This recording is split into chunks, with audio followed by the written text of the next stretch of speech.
जय श्री राम। बहुत बहुत स्वागत करता हूँ आप सभी का एक बार फिर से आपके ही अपने YouTube चैनल पर। मैं पंडित आशीष शर्मा। आज हम एक ऐसे वीडियो के बारे में, एक वैसे विश्लेषण के बारे में बात करने वाले हैं जो अपने आप में एक ऐतिहासिक है।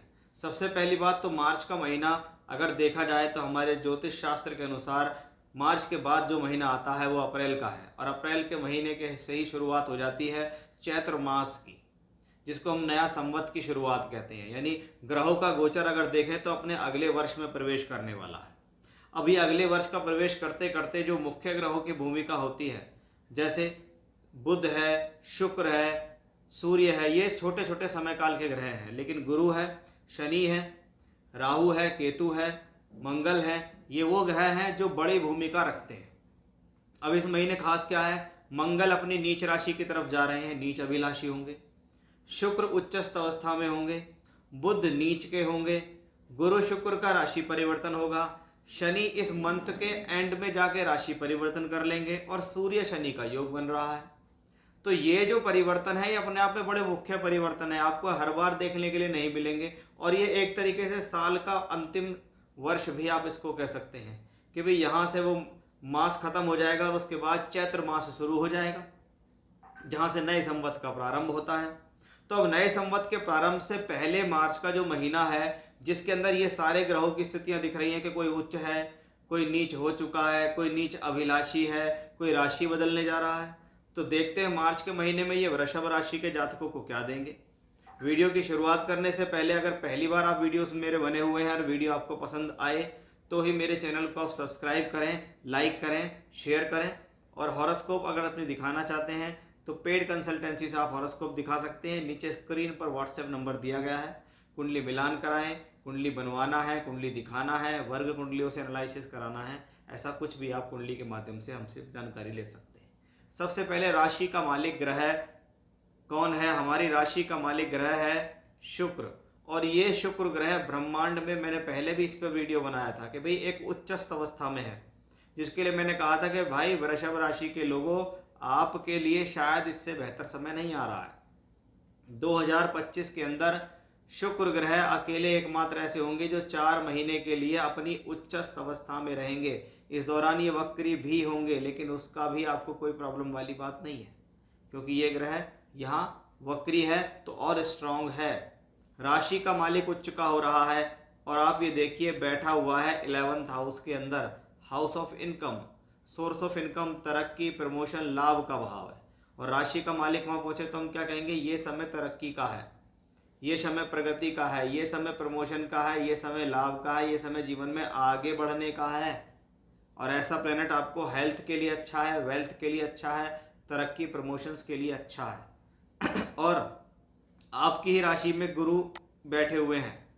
अगर हम गुरु की स्थिति को देखें तो वो आपकी राशि में, गुरु यहाँ क्या होते हैं? दिग्बली होते हैं, यानी डायरेक्शनल स्ट्रेंथ देने वाला प्लेनेट, सही दिशा देने वाला प्लेनेट। और वो भी गुरु धन का कारक होकर डायरेक्शनल स्ट्रेंथ देने लगे, यानी ये वो समय होगा जब आपको एक दिशा मिलेगी, कि ये गुरु आपको दिशा देगा कि भाई कैसे पैसा कमाएं।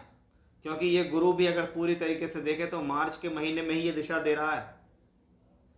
अप्रैल तक भी सिर्फ भी ये ईयर, मई में ये परिवर्तन कर जाएगा। यानी गुरु की स्थिति लगातार अगर शुक्र के साथ राशि परिवर्तन में है तो आप इसको ये मान सकते हैं कि अगर राशि परिवर्तन राजयोग का अच्छा फल लेना है तो अप्रैल तक ही मिलेगा, मई तक उतना अच्छा नहीं मिलेगा, क्योंकि मई के बाद ये प्लेनेट अपनी अंतिम डिग्रियों की तरफ जाता हुआ दिखाई देगा, क्योंकि गुरु आगे चल रहा है, गुरु की जो मूवमेंट है वो आगे की तरफ चल रही है।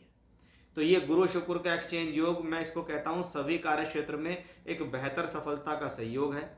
चाहे आप इसमें गुरु को पंचम भाव पर दृष्टि दे तो अच्छा, शुक्र भी पंचम भाव पर दृष्टि दे, इसको हम क्या मानते हैं? शिक्षा, विद्या, बुद्धि के लिए अच्छा संकेत मानते हैं, आपकी नॉलेज, आपकी विद्या के लिए अच्छा समय मानते हैं।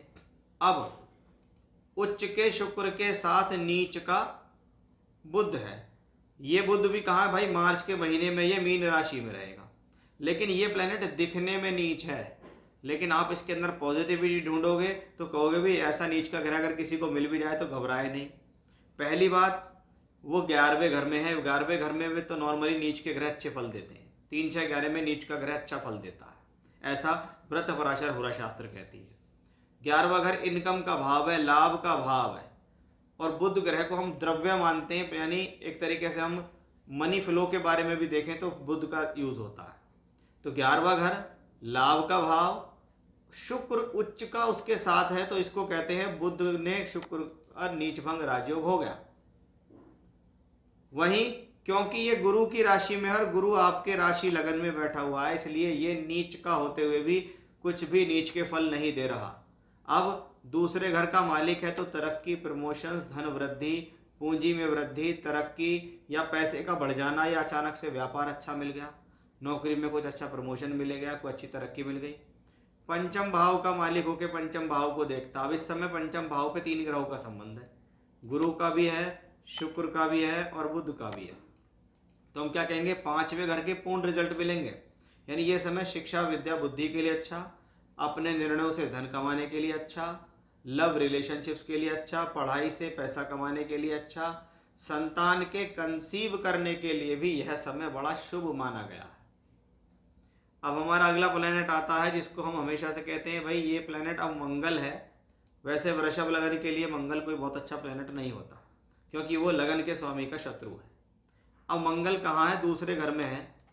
लगभग अगर देखा जाए तो अपनी नीच राशि की तरफ अग्रसर हो रहा है, लेकिन मार्च के महीने में देखें तो यहाँ इस भाव में ज़्यादा रहेगा। दूसरे घर में मंगल हो तो मैं कहता हूँ भाई दूसरा घर आपकी बोलचाल और वाणी का है, और बोलचाल और वाणी से ही जीवन में सारी चीज़ें हैं। अगर आप किसी से सही व्यवहार कर रहे हैं, सही बोल रहे हैं, आपका प्रेजेंटेशन लोगों को पसंद आ रहा है तो वो आपसे जुड़ते हैं। आप नौकरी में गए, आप जवाब ठीक से नहीं दे रहे हैं, आप ब्लंट हैं, आप कुछ भी बोल रहे हैं, व्यापारी से कुछ भी बोल रहे हैं, काम करने के साथ वाले साथ कुछ भी बोल रहे हैं, तो ये आपके धन के नुकसान है, क्योंकि मंगल एनर्जी है और दूसरे घर में है। यानी वे ऑफ टॉकिंग को तो बढ़ाएगा, अच्छे बोलने की क्षमता प्रदान करेगा ये मंगल, लेकिन अतिरिक्त बोलने से बचें, कड़वा बोलने से बचें, किसी को बिना वजह कुछ कहने से बचें। इस बात का भी ध्यान आपको इस मंगल ग्रह से ही देना पड़ेगा। अब ये मंगल ग्रह पंचम भाव पे भी दृष्टि देता है, तो क्या है, वाणी का बुद्धि से कनेक्शन है। मेरी बुद्धि में जो आया वो मैंने बोला, ये क्या कहता है, ये मंगल कहता है। इसलिए मंगल की पूर्ण सावधानी आपके लिए जरूरी है। अदरवाइज सप्तम का मालिक होकर यहाँ बैठा हुआ है तो कहेंगे जीवन साथी के साथ ये मंगल विवाद देने में सक्षम है, मतभेद देने में सक्षम है, आर्गुमेंट्स देने में सक्षम है। तो इसका आपको थोड़ा सा पूरा ध्यान रखना पड़ेगा। अब आते हैं सूर्य शनि की युति के बारे में। ये सूर्य यहाँ लगभग 14 मार्च तक है, तो शनि तो लगभग 29 मार्च तक यहीं रहेंगे, दशमेश दशम भाव में रहेंगे, अपने ही भाव में रहेंगे और 11वें घर की तरफ मूवमेंट कर रहे हैं। अगर आपने मेरी शनि से संबंधित वीडियो पिछली देखी हो, जो मैंने 2025 के इसमें बताई थी वर्षफल में, तो आप उनसे और चीज़ों को समझ पाएंगे। लेकिन शनि अपने भाव में प्रबल हैं, उसके साथ सूर्य है, और सूर्य कौन है, चतुर्थेश है। अब आप देखिए सूर्य शनि की ये पहली युति बनेगी दशम भाव में, तो इसको हम प्रोफेशनल लाइफ के लिए अच्छा मानते हैं कि हम जो काम कर रहे हैं उसी को करेंगे, उसमें कोई बदलाव नहीं करेंगे, उसमें पूरी मेहनत लगन के साथ काम करेंगे। चौथे घर का मालिक सूर्य उसके साथ है, तो कभी कभी भूमि, जमीन, जायदाद, प्रॉपर्टी से संबंधित कोई काम होना या इनसे रिलेटेड कोई फ़ायदा होना, लोगों का, जनता का सहयोग मिलना यहाँ से दिखता है। सूर्य चलेंगे 14 मार्च को, शनि जाएंगे 29 मार्च को, और दोनों प्लेनेट उठ के फिर 11th हाउस में पहुँच जाएंगे। यानी पहले ये कर्म में थे, अब ये लाभ में पहुँच गए। और मैं लगातार बताता हुआ आ रहा हूँ कि भाई वृषभ राशि के जातकों के लिए आने वाला जो ट्रांजिट है, चाहे वो राहु केतु हो, चाहे वो गुरु का गोचर हो, चाहे वो शनि का गोचर हो, वो सभी तरीके से पॉजिटिव है। यानी ये सूर्य शनि की युति भी अपने आप में यहाँ पॉजिटिव ही है। बहुत बार तो ये अधिकारियों से, राजनेताओं से, बड़े बड़े लोगों के साथ संबंध बनाकर, या उनसे आपका कोई काम निकलना है तो आपने उसकी कोशिश की और आपका वो काम हो गया, वो चीज़ भी हमें यहाँ इन्हीं प्लैनेट से दिखाई देती है। तो कुल मिलाकर मार्च के महीने से काफ़ी बड़ी संतुष्टि हमें दिखाई दे रही है ग्रहों के गोचर से, जहाँ बुध नीच के होकर भी राजयोगकारी फल दे रहे हैं, शुक्र भी उच्च के फल देंगे, गुरु शुक्र का राशि परिवर्तन अपने आप में बेहतर है, सूर्य शनि की युति बेहतर है, और मंगल की जो सावधानी बताइए उसको दिमाग में रखें तो आप ज़्यादा सक्सेसफुल हो पाएंगे। तो ये था मेरा आज का ये वीडियो कि भाई कैसा होगा वृषभ राशि के जातकों के लिए अभी जो मार्च का महीना है, ये किस प्रकार से आपके जीवन में क्या दे सकता है। जय श्री राम।